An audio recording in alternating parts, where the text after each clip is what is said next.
제 인생이 무너진 건 아내 영정 앞이 아니라 장례가 끝난 다음 날이었습니다. 아버지 여기까지입니다. 아들 재현이 제 손을 밀쳐냈던 그 순간 저는 숨이 멎는 줄 알았습니다. 손끝에서 전해지던 아들의 체온이 사라지는 순간 제 심장도 함께 얼어붙었습니다.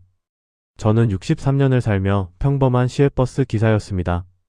아침 4시에 일어나 첫 차를 끌고 지방 도시들을 오가며 승객들의 삶을 실어 날랐습니다. 손님들은 제게 목적지를 말했지만 저에게는 단 하나의 목적지만 있었습니다. 바로 집이었고 그 집에는 아내 수연이가 있었습니다. 30살에 만난 아내는 제 인생의 전부였습니다. 그녀는 작은 식당에서 일하며 저를 기다려 주었고 늦은 밤 돌아오는 저를 위해 항상 따뜻한 국 한 그릇을 준비해 두었습니다. 재현이가 태어나던 날 저는 운전대를 잡은 채로 울었습니다. 마침내 제 가족이 완성되었다는 기쁨에. 하지만 행복은 길지 않았습니다. 3년 전 아내가 간경화 진단을 받았습니다. 의사는 이식 수술만이 유일한 희망이라고 했습니다. 저는 즉시 퇴직을 결심했습니다. 35년간 모은 퇴직금 8천만 원, 그리고 우리가 살던 전세 보증금 2억 원까지 모두 끌어모았습니다. 수술비는 2억 5천만 원. 부족한 5천만 원은 대출을 받았습니다. 여보, 이렇게까지 하지 말아요. 그냥 이대로. 아내는 제 손을 잡고 울었지만 저는 고개를 저었습니다. 돈은 다시 벌 수 있어도 아내는 하나뿐이었으니까요. 수술은 성공적이었습니다. 의사는 긍정적이라고 했습니다.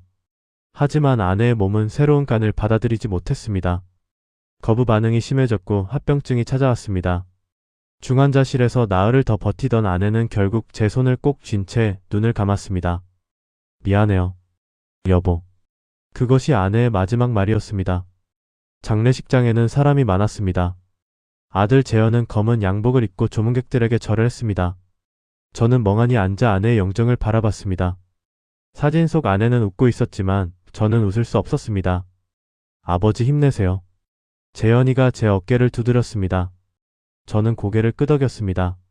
아들이 있으니 괜찮을 거라고, 이제 둘이서라도 잘 살아야 한다고 생각했습니다. 장례 사흘째 발인을 마치고 집으로 돌아왔습니다. 아니, 집이라고 부를 수 없는 곳이었습니다. 전세 보증금을 빼서 쓴 탓에 저는 이미 고시원 단칸방으로 이사한 뒤였습니다. 침대 하나와 작은 책상, 낡은 옷장이 전부인 방이었습니다. 다음날 아침 재현이가 찾아왔습니다. 저는 반가운 마음에 문을 열었습니다. 들어와라, 재현아. 밥은 먹었니?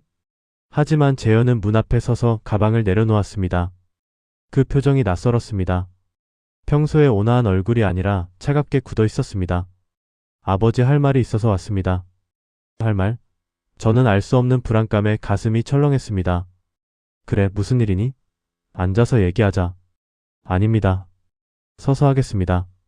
재현의 목소리는 냉랭했습니다. 제 아들이 맞나 싶을 정도로. 아버지, 저는 이제 아버지를 모실 수 없습니다. 그 순간 세상이 멈췄습니다. 뭐라고? 어머니 돌아가신 것도 아버지 책임입니다. 무리하게 수술을 강행하셨잖아요. 어머니는 원하지 않으셨는데. 재현의 말이 칼처럼 제 가슴을 찔렀습니다. 재현아, 그게 무슨 소리니? 아빠는 엄마를 살리려고. 그 결과가 이겁니까? 전 재산을 날리고 빚만 남기고 어머니마저 잃었잖아요. 저는 다가가 아들의 손을 잡으려 했습니다. 하지만 재현은 제 손을 뿌리쳤습니다. 손대지 마세요. 그 순간 저는 죽는 게 나았을 거라고 생각했습니다. 아버지, 여기까지입니다. 저는 제 인생을 살겠습니다. 아버지의 빚까지 떠안고 살 수는 없어요. 재현은 돌아섰습니다. 저는 떨리는 목소리로 불렀습니다. 재현아, 아빠가 잘못했다.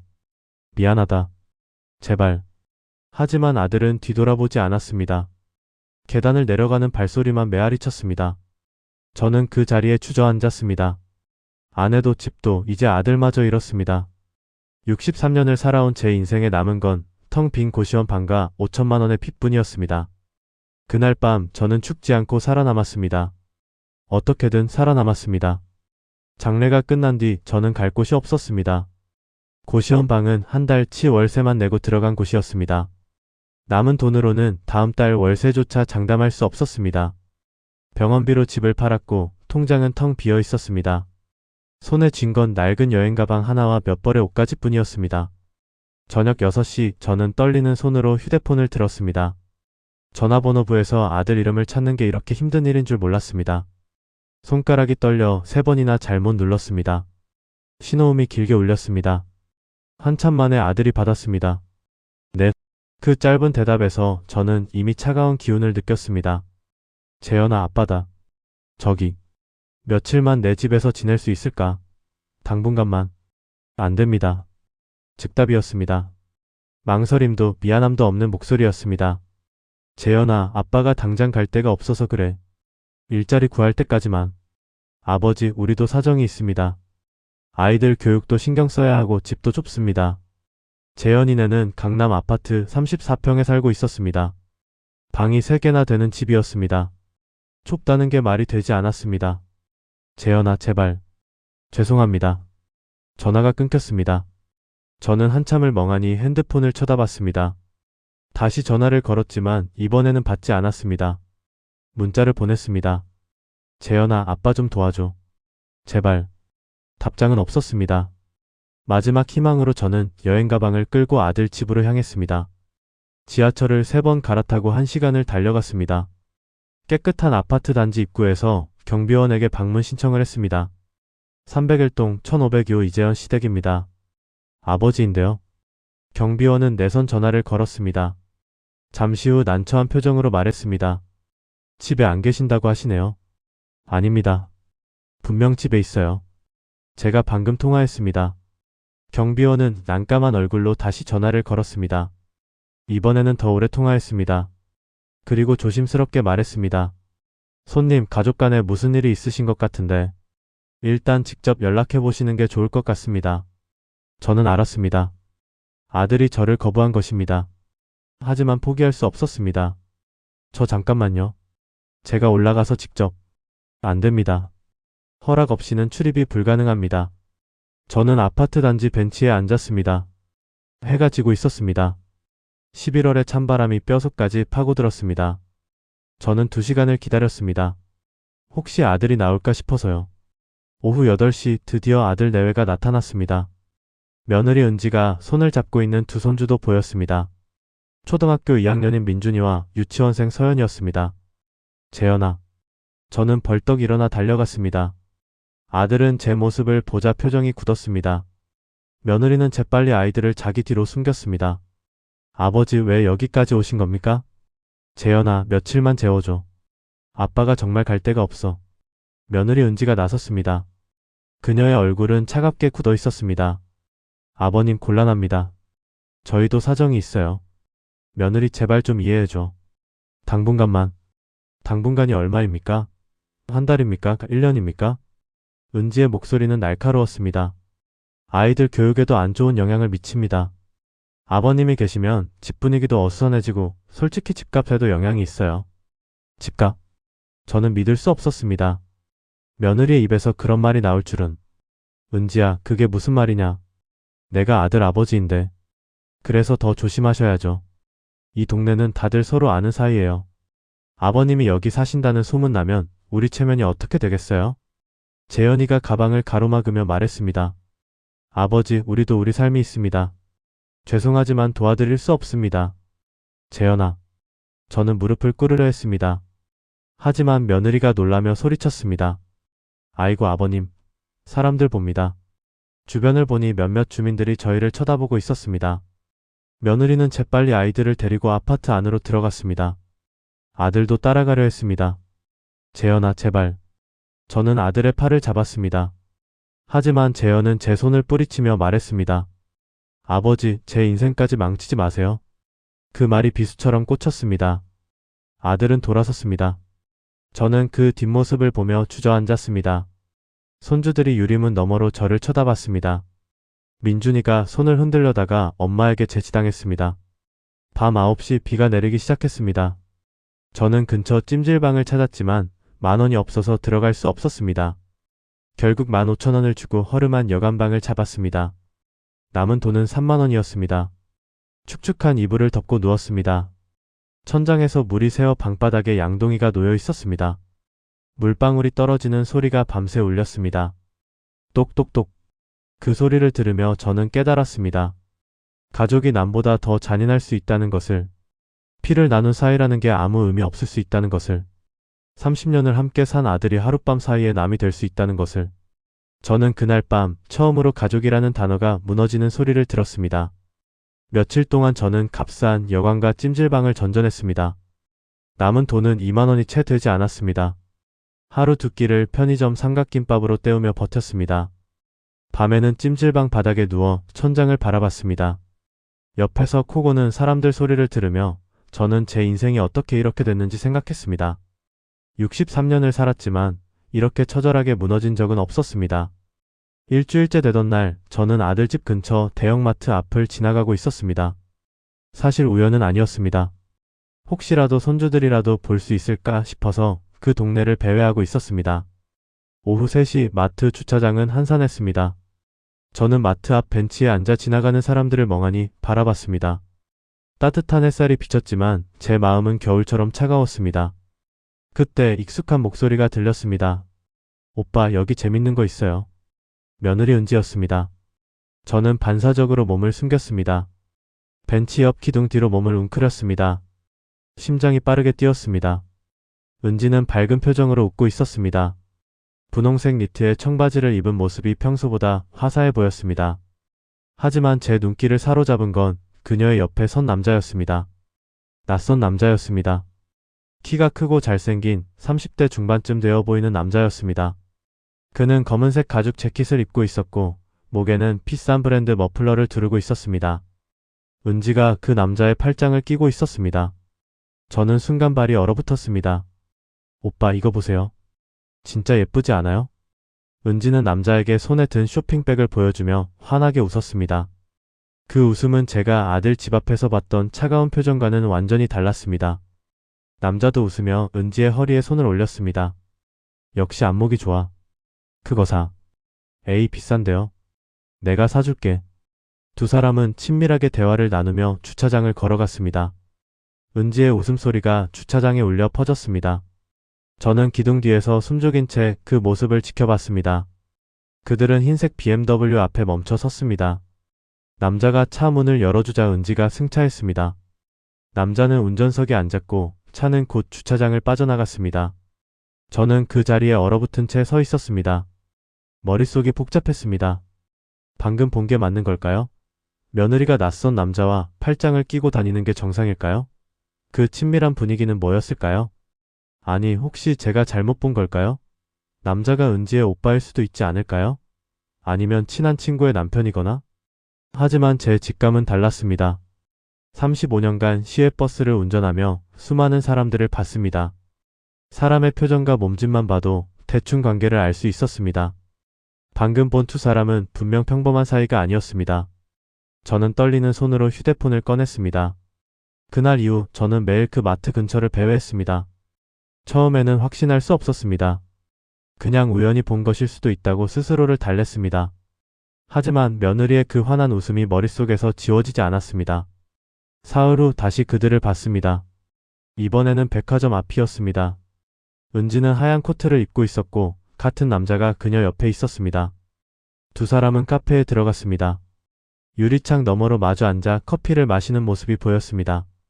저는 멀리서 휴대폰 카메라를 켰습니다. 손이 떨렸지만 셔터를 눌렀습니다.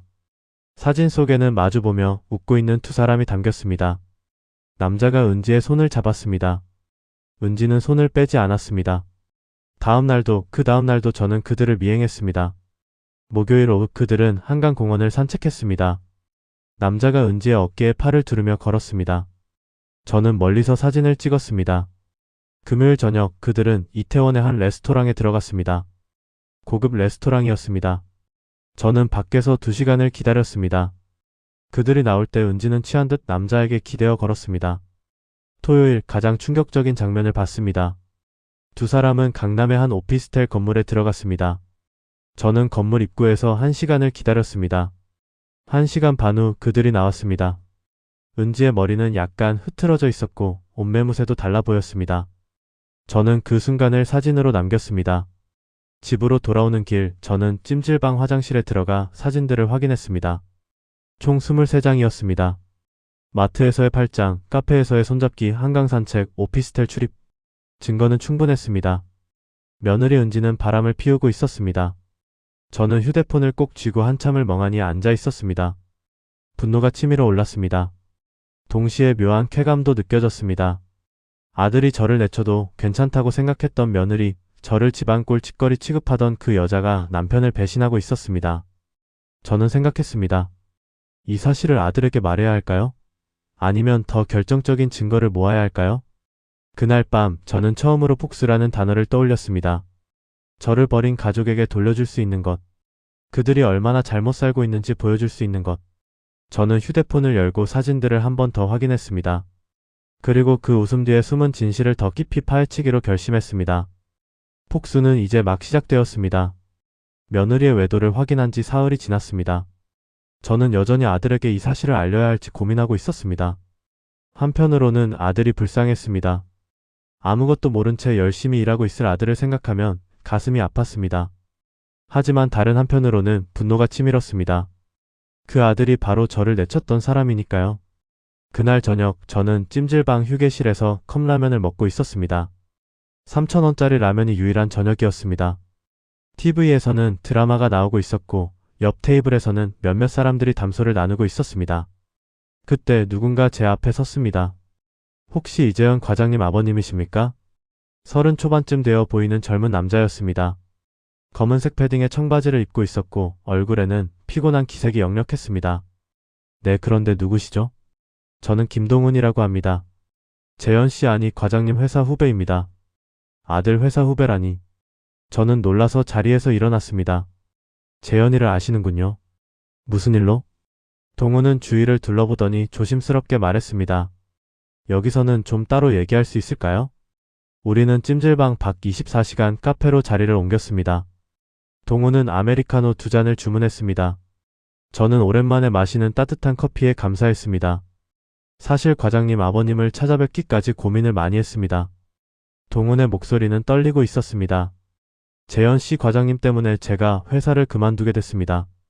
뭐라고요? 과장님이 회사 프로젝트 기밀을 빼돌려서 경쟁사에 팔았습니다.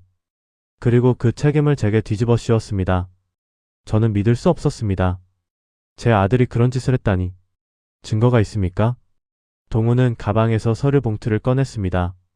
여기 이메일 기록과 계좌이체 내역이 있습니다. 하지만 회사는 제 말을 믿지 않았습니다. 과장님이 더 윗선과 친분이 있으니까요. 저는 서류를 펼쳐봤습니다. 복잡한 내용이었지만 아들 이름이 여러 번 보였습니다. 그런데 왜 저를 찾아오신 겁니까? 동훈은 잠시 망설이다가 입을 열었습니다. 사실 그것보다 더 중요한 얘기가 있습니다. 그는 휴대폰을 꺼내 몇 장의 사진을 보여줬습니다. 과장님이 회사 여직원이랑 부적절한 관계입니다. 사진 속에는 아들 재현이 있었습니다. 그리고 그의 옆에는 젊은 여자가 있었습니다. 20대 후반쯤 되어 보이는 긴 생머리에 날씬한 몸매의 여자였습니다. 두 사람은 호텔 로비에서 나오고 있었습니다. 이건 언제 찍은 겁니까? 석 달 전입니다. 석 달 전이면 아내가 중환자실에 있을 때였습니다. 더 있습니다. 동훈은 다음 사진을 넘겼습니다. 명품 매장 앞에서 찍은 사진이었습니다. 재현이 여자에게 쇼핑백을 건네주고 있었습니다. 이 여자 이름은 최서연이고 마케팅팀 대리입니다. 회사에서는 다 아는 사실입니다. 둘이 사귀는 거요. 저는 손이 떨렸습니다. 혹시 카드 사용 내역도 있습니까? 동훈은 고개를 끄덕이며 또 다른 서류를 꺼냈습니다. 제가 격리팀 친구한테 부탁해서 받았습니다. 과장님 법인카드 사용 내역입니다. 서류를 보는 순간 저는 숨이 막혔습니다. 지난 4개월간 아들이 쓴 돈이 일목요연하게 정리되어 있었습니다. 강남 호텔, 명품 매장, 고급 레스토랑. 한 달에 500만 원이 넘는 지출이었습니다. 특히 눈에 띄는 날짜가 있었습니다. 아내가 중환자실에서 생사를 오가던 그날, 재현은 호텔에서 80만 원을 썼습니다. 아내 장례식 전날, 재현은 명품 매장에서 300만 원을 썼습니다. 이 돈이 어디서 나온 겁니까? 법인카드는 회사 돈이지만 개인카드 내역도 있습니다. 동훈은 한 장의 종이를 더 건넸습니다.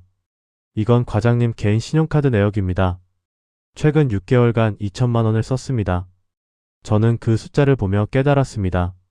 이 돈 혹시 제 보험금입니까? 동훈은 고개를 숙였습니다.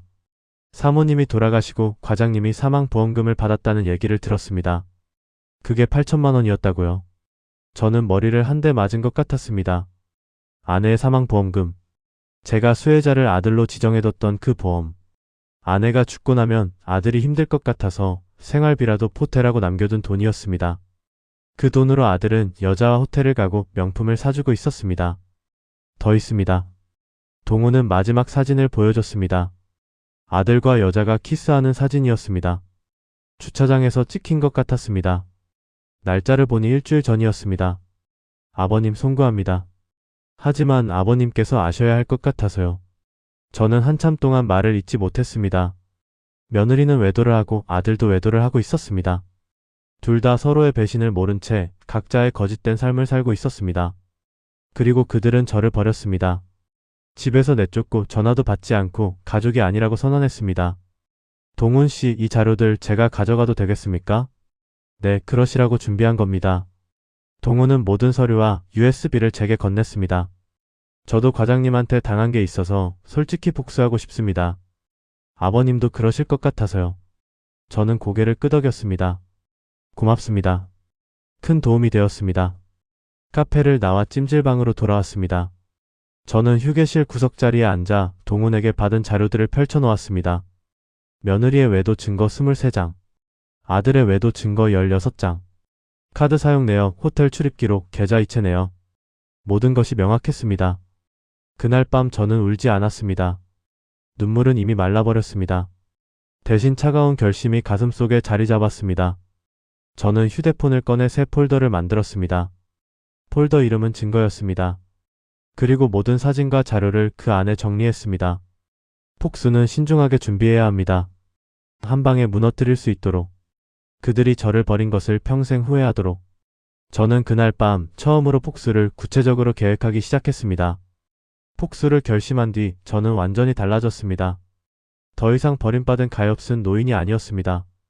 저는 35년간 시외버스를 몰며 배운 인내심과 치밀함으로 무장했습니다. 새벽 4시에 일어나 운행 점검을 하고 한치의 오차도 없이 시간표를 지키던 그 습관이 이제는 증거 수집에 쓰였습니다. 첫 번째 목표는 며느리 은지였습니다. 저는 매일 아침 7시에 아들 아파트 근처에 나타났습니다. 카페에 앉아 창밖을 지켜봤습니다. 은지의 동선을 파악하는 것이 먼저였습니다. 월요일부터 금요일까지 은지는 오전 9시에 아이들을 학교와 유치원에 데려다 줬습니다. 그리고 10시쯤 헬스클럽에 갔습니다. 점심은 보통 혼자 먹었습니다. 하지만 화요일과 목요일은 달랐습니다. 그날들은 은지가 헬스클럽에 가지 않았습니다. 대신 지하철을 타고 시청역으로 향했습니다. 저도 뒤를 따라갔습니다. 은지는 시청 근처 한 카페로 들어갔습니다. 그곳에서 그 남자를 만났습니다. 저는 카페 맞은편 편의점에서 지켜봤습니다. 세 번째 미행 끝에 저는 그 남자의 신원을 알아냈습니다. 카페를 나온 남자가 근처 구청 건물로 들어가는 것을 봤습니다. 저는 구청 홈페이지를 검색했습니다. 직원 소개 페이지에서 그를 찾았습니다.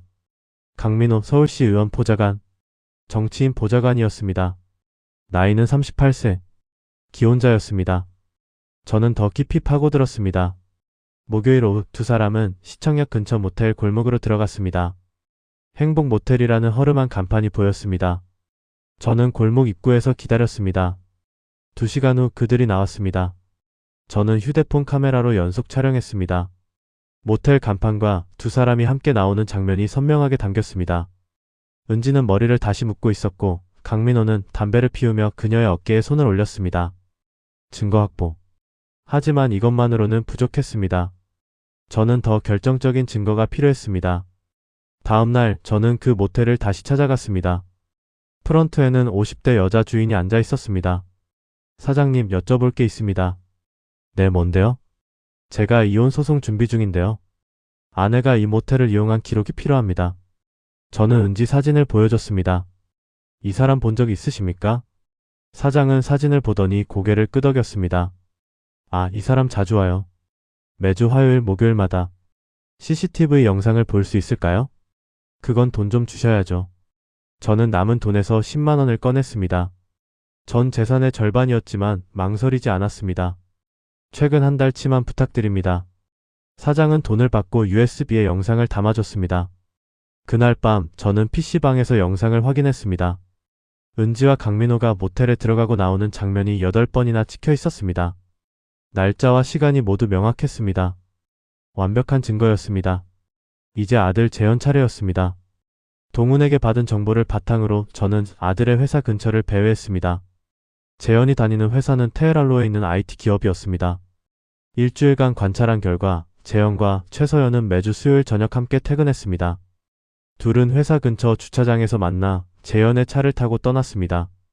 저는 택시를 타고 뒤를 따라갔습니다.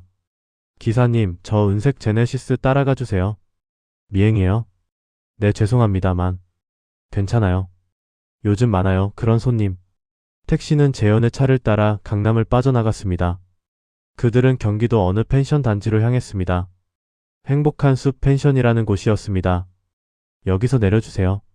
저는 택시비 3만원을 지불하고 내렸습니다. 펜션 입구에서 숨어 지켜봤습니다. 재현과 서연이 짐을 들고 203호로 들어가는 것이 보였습니다. 저는 펜션 사무실로 갔습니다. 실례합니다. 203호에 누가 묵고 있습니까? 손님 정보는 알려드릴 수 없는데요. 제 아들입니다. 확인 좀 하려고요. 직원은 난처한 표정을 지었습니다. 저는 10,000원을 내밀었습니다. 커피 한 잔 사드리겠습니다. 직원은 주위를 둘러보더니 컴퓨터를 확인했습니다. 이재현님 맞네요. 내일 오전 11시 체크아웃 예정입니다. 예약 기록도 볼 수 있을까요? 최근 석 달간 4번 오셨네요. 전부 203호요. 증거 확보. 저는 펜션 주변을 배회하며 밤을 보냈습니다. 새벽에는 편의점에서 컵라면으로 끼니를 때웠습니다. 차가운 밤 공기가 뼈를 파고들었지만 참았습니다. 다음날 오전 두 사람이 펜션에서 나왔습니다. 재현은 서연의 허리에 손을 두르고 있었습니다. 서연은 재현의 어깨에 기대어 걸었습니다. 두 사람은 주차장에서 키스를 했습니다. 저는 모든 장면을 사진으로 담았습니다. 다시 서울로 돌아와 동훈을 만났습니다. 회사에서 재현이 법인카드 쓴 영수증 더 구할 수 있습니까? 해보죠. 이틀 후 동훈은 최근 6개월치 영수증 4본을 가져왔습니다. 호텔, 레스토랑, 명품 매장. 총액은 2,500만원에 달했습니다. 이거면 횡령으로도 고발할 수 있습니다. 동훈의 말이었습니다. 저는 모든 증거를 체계적으로 정리했습니다. 며느리 은지. 마이너스 모텔 출입 사진 23장. 마이너스 CCTV 영상 8건. 마이너스 카페 미래 사진 12장. 마이너스 강민호 신상정보. 아들 재현. 마이너스 펜션 출입 사진 18장. 마이너스 회사 여직원과의 키스 사진 6장. 마이너스 법인카드 부정 사용 내역 52건. 마이너스 개인카드 사용 내역 보험금 출처. 마이너스 예약 기록 사건. 모든 파일을 USB에 담고 클라우드에도 백업했습니다. 증거를 정리하며 저는 이상한 감정을 느꼈습니다. 슬픔도 분노도 아니었습니다. 그저 차가운 만족감이었습니다. 제 심장은 이미 얼어붙어 있었습니다. 저는 더 이상 아버지가 아니었습니다. 저는 진실을 밝히려는 사람이 되어 있었습니다. 복수를 위해서라면 무엇이든 할 수 있는 사람. 한 달간의 추적 끝에 저는 완벽한 무기를 손에 쥐었습니다. 이제 그들에게 돌려줄 시간이었습니다. 그들이 저를 버렸던 그 잔인함을, 그들이 저에게 보여줬던 그 냉혹함을 이제 그들이 느낄 차례였습니다. 설날 아침 문자 한 통이 왔습니다. 아버지, 설 명절이니 저녁에 형님 댁으로 오세요. 마이너스 재현. 저는 한참을 그 문자를 바라봤습니다. 2달 만에 온 연락이었습니다. 아들이 저를 쫓아낸 지 62일째 되는 날이었습니다. 분명 형님이 아들을 압박했을 것입니다. 명절에 아버지를 혼자 두는 게 말이 되냐고. 저는 탑장을 보냈습니다. 알겠다. 저녁 6시에 가마. 그리고 가방에서 USB를 꺼내 손에 쥐었습니다. 한 달 반 동안 모은 모든 증거가 이 작은 메모리 안에 들어있었습니다. 오늘 모든 것을 끝낼 것입니다. 저녁 5시 30분 저는 형님 댁에 도착했습니다. 서울 은평구의 오래된 단독주택이었습니다. 형님은 제 위로 하나뿐인 형제였고 72세였습니다. 초인종을 누르자 형수님이 문을 열어줬습니다. 아이고 동생. 어서와. 형수님 새해 복 많이 받으세요. 거실에는 이미 많은 사람들이 모여 있었습니다. 형님, 형수님, 형님의 아들 조카 2명과 그 가족들. 그리고 아들 재현 가족까지. 총 15명 정도 되었습니다. 아들 재현은 소파에 앉아 있었습니다. 제 눈을 마주치지 않았습니다. 며느리 은지는 부엌에서 설거지를 하는 척했습니다. 손주 민준이와 서연이가 제게 달려왔습니다. 할아버지. 그래, 우리 손주들. 잘 있었니? 아이들을 안았지만 마음은 차가웠습니다. 이 아이들에게도 오늘 일은 상처가 될 것입니다. 하지만 어쩔 수 없었습니다. 자, 다들 모였으니 밥 먹자.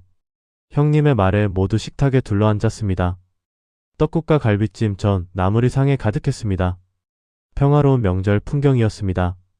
하지만 이 평화는 곧 깨질 것입니다. 식사가 끝나고 거실로 자리를 옮겼습니다. 형님이 TV를 켰습니다. 설날 특집 보자. 뭐 재밌는 거 하나? 바로 그때였습니다. 형님, 제가 보여드릴 게 있습니다. 저는 가방에서 USB를 꺼냈습니다. 뭔데, 동생? 중요한 겁니다. 가족 모두가 봐야 할 것입니다. 재현의 얼굴이 굳었습니다. 은지도 부엌에서 나와 불안한 표정으로 저를 쳐다봤습니다. 저는 TV에 USB를 꽂았습니다. 아버지, 그게 뭔데요? 재현이 일어서려 했지만 형님이 손으로 제지했습니다. 잠깐만. 동생이 보여준다는데 보자. 화면이 켜졌습니다. 첫 번째 영상이 재생되었습니다. 모텔 CCTV 화면이었습니다. 날짜와 시간이 선명하게 표시되어 있었습니다. 그리고 며느리 은지가 낯선 남자와 함께 모텔로 들어가는 장면이 나왔습니다. 거실에 웃음소리가 멎었습니다. 저게 은지 아니냐? 형님의 목소리였습니다. 영상은 계속되었습니다. 2시간 후 모텔에서 나오는 두 사람. 남자가 은지의 허리에 손을 두르고 있었습니다.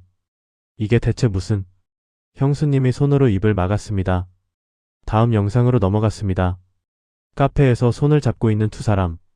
한강공원에서 포옹하는 장면. 오피스텔 건물로 들어가는 모습. 총 8개의 영상이 연속으로 재생되었습니다. 아버님, 그만하세요. 은지가 비명처럼 소리쳤습니다. 하지만 저는 리모컨을 내려놓지 않았습니다. 아직 끝나지 않았습니다. 다음은 사진들이었습니다. 명품 매장에서 쇼핑하는 은지와 남자. 레스토랑에서 식사하는 장면. 그리고 주차장에서 키스하는 사진. 화면 구석에 텍스트가 떴습니다. 불륜 상대 강민호 38세, 서울시 의원 보좌관, 기혼. 은지, 이게 사실이냐? 재현이 소리쳤습니다. 하지만 저는 차분하게 말했습니다. 재현아, 아직 내 차례가 남았다. 재현의 얼굴이 하얗게 질렸습니다. 다음 영상이 재생되었습니다. 펜션 주차장. 재현과 젊은 여자가 함께 걸어가고 있었습니다. 여자는 재현의 팔에 매달려 있었습니다. 저건 재현이 아니냐? 형님의 목소리가 떨렸습니다. 펜션 203호로 들어가는 두 사람. 다음날 아침 나오는 장면. 주차장에서 키스하는 모습.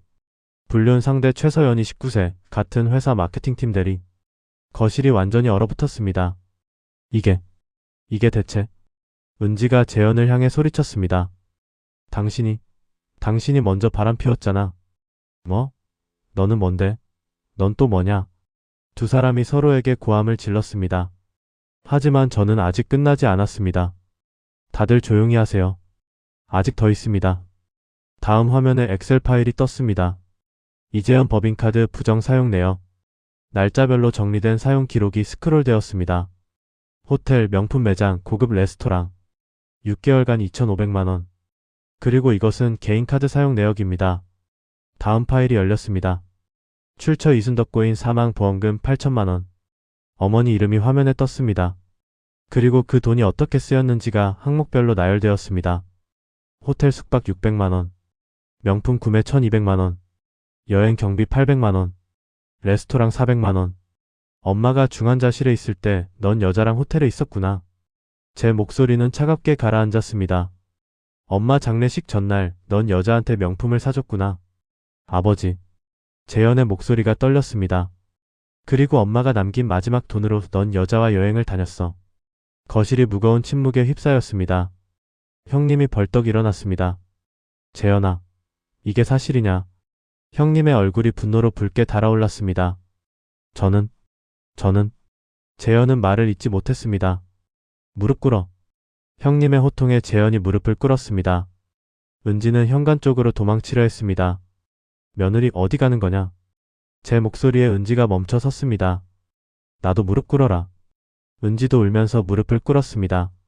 민준이와 서연이가 울기 시작했습니다. 형수님이 아이들을 안고 방으로 데려갔습니다. 이게 대체 무슨 짓이냐? 내 엄마가 죽어가는데 넌 바람을 피웠어. 형님이 재현의 뺨을 때렸습니다. 형님 제발. 당신도 어떻게 이럴 수가 있어. 조카 며느리가 은지를 향해 소리쳤습니다.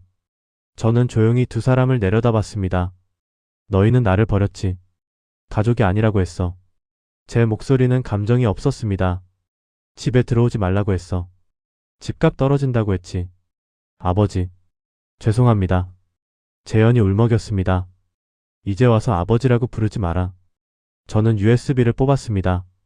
오늘부로 너희는 내 가족이 아니다. 아버지. 재현이 제 바지를 붙잡았습니다. 제발. 용서해주세요. 저는 그 손을 뿌리쳤습니다. 넌 나를 버렸을 때 용서를 생각했어? 아버지. 나는 이제 혼자 살 거다. 너희 없이. 저는 돌아섰습니다. 형님, 형수님. 수고하셨습니다. 먼저 가보겠습니다. 현관문을 열고 나왔습니다. 뒤에서 울음소리가 들렸습니다. 재현의 울음, 은지의 울음, 형님의 고함. 하지만 저는 뒤돌아보지 않았습니다. 찬바람이 얼굴을 때렸습니다. 가슴이 시원했습니다. 폭수는 끝났습니다. 이제 저는 자유였습니다. 설날 이후 3주가 지났습니다. 저는 형님 댁 근처 작은 원룸을 얻었습니다. 형님이 보증금을 대주셨고 월세는 제가 구한 경비 일자리로 감당했습니다. 한 달에 150만원, 많은 돈은 아니었지만 혼자 살기엔 충분했습니다. 저녁마다 아파트 경비실에 앉아 CCTV를 보며 밤을 보냈습니다. 조용했습니다. 평화로웠습니다. 그러던 어느 날 형님에게서 전화가 왔습니다. 동생 재현이 회사에서 잘렸대. 그렇습니까? 법인카드 횡령이 문제가 됐나봐. 회사에서 고발했다더라. 저는 아무 말도 하지 않았습니다. 그리고 은지는 그 남자한테 차였대. 남자 부인이 알았나봐. 알겠습니다, 형님. 동생 그래도 내 아들인데. 형님, 저는 더 이상 그들의 아버지가 아닙니다. 전화를 끊었습니다. 며칠 후 조카에게서 연락이 왔습니다. 삼촌, 재현이가 재취업 면접을 봤는데 전부 떨어졌대요. 왜요? 불륜 스캔들이 업계에 소문났나봐요.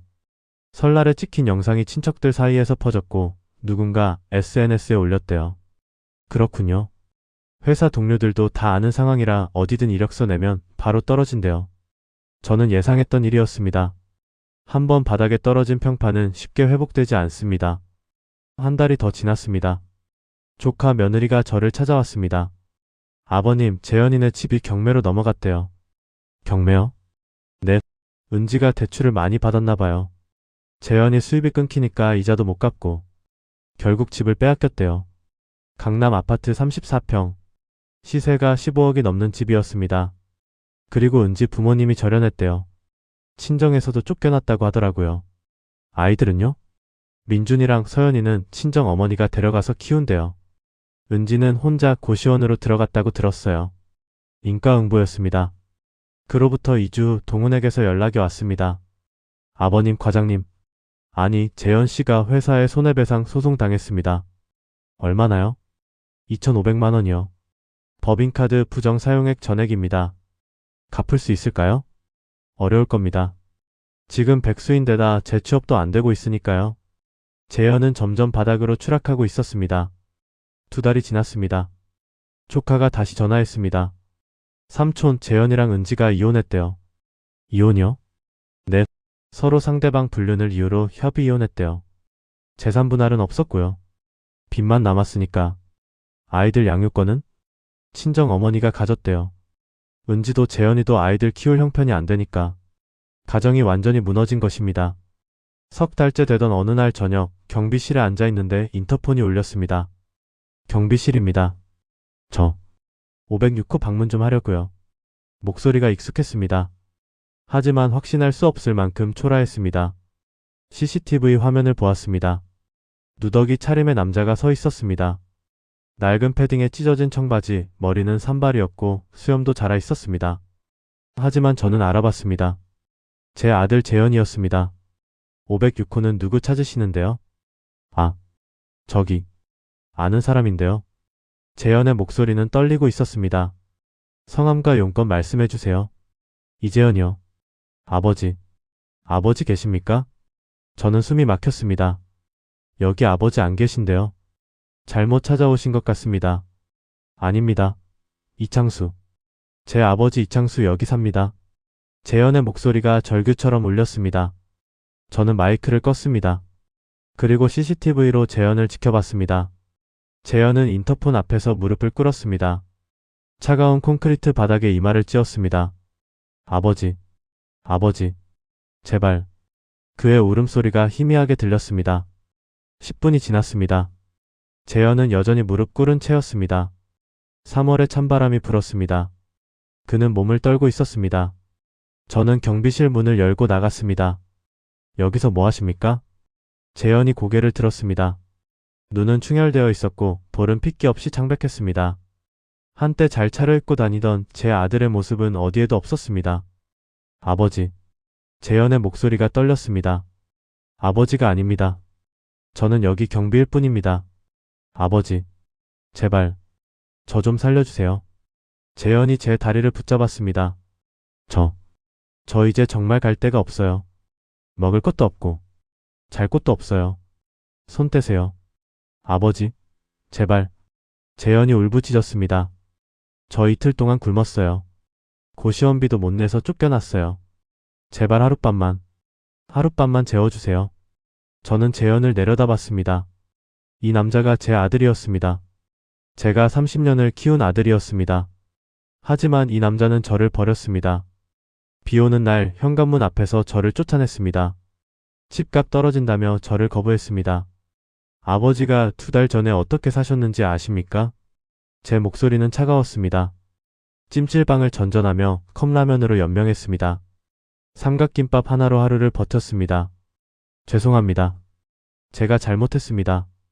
당신이 엄마 보험금으로 호텔 가구 명품 살 때 저는 편의점 쓰레기통을 뒤졌습니다. 재현이 고개를 숙였습니다. 당신이 여자랑 여행 갈 때 저는 한겨울에 벤치에서 잤습니다. 아버지. 미안합니다. 정말 미안합니다. 그때 당신은 말했죠. 제 인생까지 망치지 마세요라고. 저는 재현의 손을 떼어냈습니다. 이제 당신 인생은 당신이 책임지세요. 아버지. 저는 이미 당신의 아버지가 아닙니다. 저는 돌아섰습니다. 아버지. 제발. 아버지. 재현의 절규가 뒤에서 들렸습니다. 하지만 저는 경비실 문을 닫았습니다. CCTV로 재현을 봤습니다. 그는 바닥에 주저앉아 울고 있었습니다. 1시간이 지났습니다. 재현은 여전히 그 자리에 있었습니다. 울음은 멈췄지만 일어나지 못하고 있었습니다. 저는 창밖을 보았습니다. 비가 내리기 시작했습니다. 재현이 비를 맞으며 일어섰습니다. 비틀거리며 아파트를 빠져나갔습니다. 그 뒷모습을 보며 저는 생각했습니다. 2달 전 저도 저렇게 비를 맞으며 아들 집을 떠났었습니다. 이제 아들이 똑같은 일을 겪고 있었습니다. 인과응보. 되돌려받는 것입니다. 저는 커피를 한 모금 마셨습니다. 창밖에는 여전히 비가 내렸습니다. 그리고 저는 그날 밤 처음으로 편안하게 잠들었습니다. 폭수는 완성되었습니다. 재현을 마지막으로 본 지 3달이 지났습니다. 저는 여전히 아파트 경비로 일하며 형님 댁 근처 원룸에서 살고 있습니다. 작은 방이지만 제게는 충분합니다. 창문으로 아침 햇살이 들어오고 조그만 부엌에서 커피를 끓일 수 있습니다. 매일 아침 6시에 일어납니다. 예전 버스 기사 시절 습관이 남아있어서입니다. 간단히 세수를 하고 밖으로 나갑니다. 근처 공원을 산책합니다. 공원은 조용합니다. 이른 아침에는 몇몇 노인들만 운동을 하고 있습니다. 저도 그들과 인사를 나눕니다. 이 경비님 오늘도 일찍 나오셨네요. 네, 김 선생님. 날씨 좋습니다. 간단한 대화지만 따뜻합니다. 이런 평범한 일상이 소중하다는 걸 이제야 알았습니다. 산책을 마치고 집으로 돌아와 아침을 먹습니다. 계란 후라이와 김치, 밥 한 공기. 소박하지만 맛있습니다. 오전 10시쯤 도서관에 갑니다. 도서관은 제 피난처가 되었습니다. 조용하고 따뜻합니다. 저는 2층 창가 자리에 앉아 책을 읽습니다. 요즘은 주로 에세이를 읽습니다. 다른 사람들의 인생 이야기. 그들도 각자의 고통을 안고 살아간다는 것을 알게 됩니다. 점심은 도서관 근처 1,000원짜리 국밥집에서 먹습니다. 사장님이 친절해서 늘 국물을 더 주십니다. 어르신, 오늘도 오셨네요. 네, 사장님. 오늘 국밥 맛있네요. 에이, 매일 똑같은데요. 천천히 드세요. 이런 소소한 대화가 하루를 채웁니다. 오후에는 다시 원룸으로 돌아와 낮잠을 잡니다. 요즘은 꿈을 꾸지 않습니다. 깊고 편안한 잠입니다. 저녁 5시 경비 근무를 시작합니다. 경비실은 좁지만 아늑합니다. 작은 책상과 의자, CCTV 모니터, 전기포트로 커피를 끓여 마시며 밤을 보냅니다. 입주민들이 지나가며 인사합니다. 경비님 수고하세요. 네, 안녕히 들어가세요. 가끔 택배를 받아주고 방문객을 안내합니다. 단순한 일이지만 나쁘지 않습니다.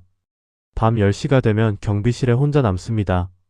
그때 저는 지갑에서 작은 사진을 꺼냅니다. 아내 수연이의 사진입니다. 20년 전에 찍은 사진이라 색이 바래 있습니다.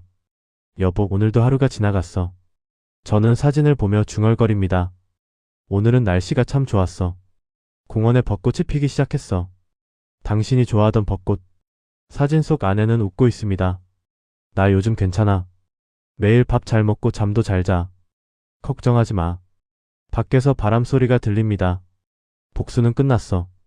재현이도 은지도 다 무너졌어. 내가 원하던 대로. 사진을 쓰다듬습니다.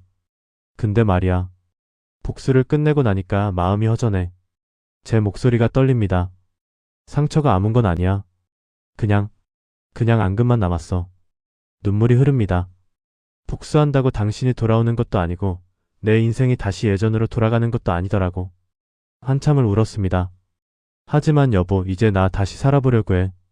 당신 없이는 힘들겠지만 그래도 살아야 할 것 같아. 사진을 다시 지갑에 넣었습니다.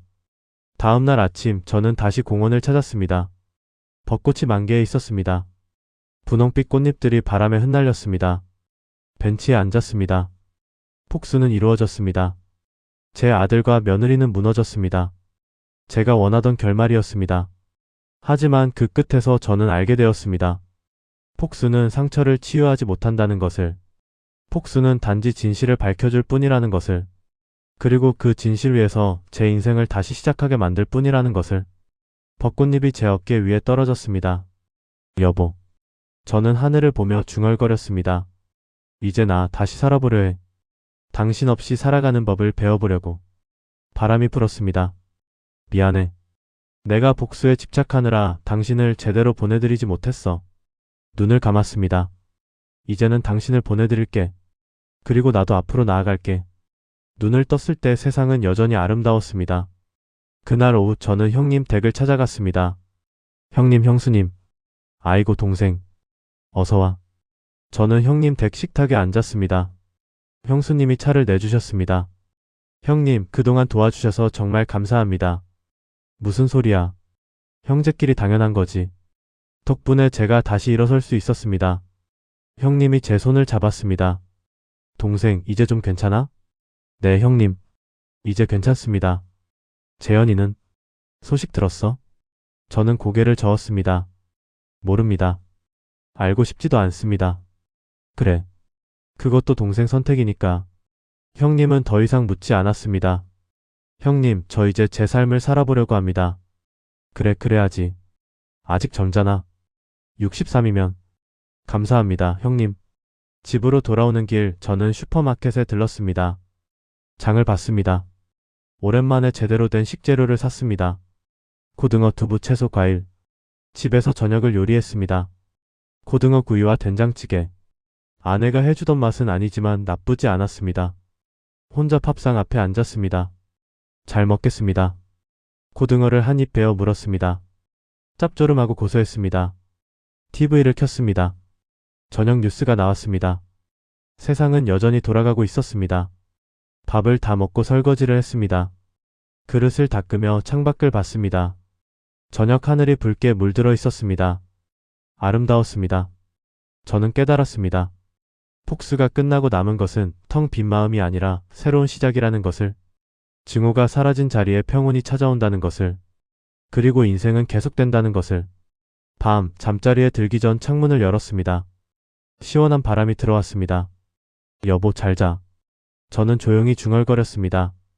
그리고 눈을 감았습니다. 내일도 해가 뜰 것입니다. 저는 일어나서 공원을 산책할 것입니다. 도서관에 가서 책을 읽을 것입니다. 저녁에는 경비 일을 할 것입니다. 평범하지만 소중한 하루를 살아갈 것입니다. 폭수는 끝났습니다. 이제 제 인생이 시작됩니다. 조용하고 평범하지만 제 것인 인생. 저는 그렇게 새로운 하루를 맞이합니다.